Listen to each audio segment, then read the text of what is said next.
I will be demonstrating 4 flexibility assessments in this video. Before testing, perform a short warm-up of about 5 minutes long, doing things of moderate aerobic activity followed by flexibility movements.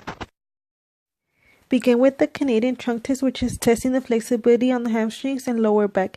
Remove your shoes so your feet can be flat against the flexometer.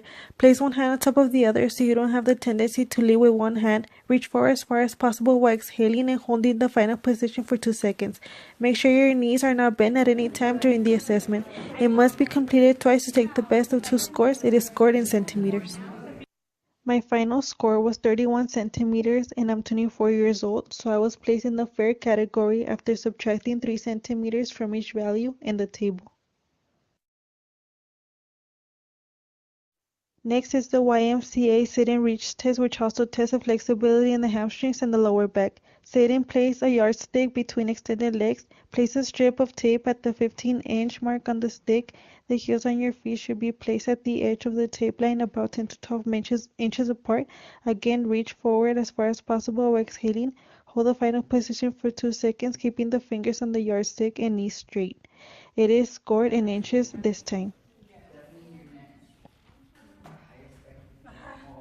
It should be done twice as well with the best of the 2 scores taken as the final score. The highest scored value was 20 inches, which places me in the average category.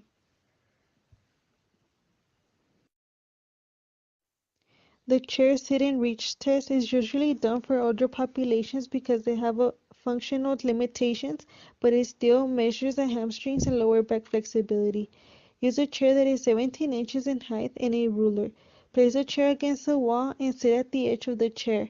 Extend the testing leg with the ankle dorsiflex, keeping the other leg flat on the floor with hands on top of each other.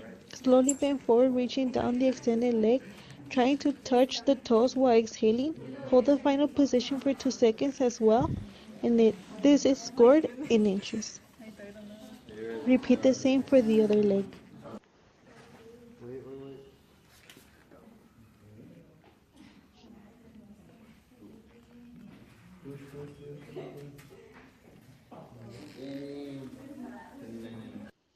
Space between big toe and fingertips is negative. Fingertips past big toe score is positive. Touching toes is scored as 0. Lastly, we have the Thomas test, which assesses flexibility in the hip flexors. Lie on the floor in a supine position, which is lying on your back, bringing the leg that is not being tested to your chest. If the leg being tested remains on the floor during the motion, then the hip flexors of the leg are flexible. But if it doesn't, then the hip flexors are considered to be inflexible. It must be done on both legs and have someone watch to make sure that you're doing it correctly.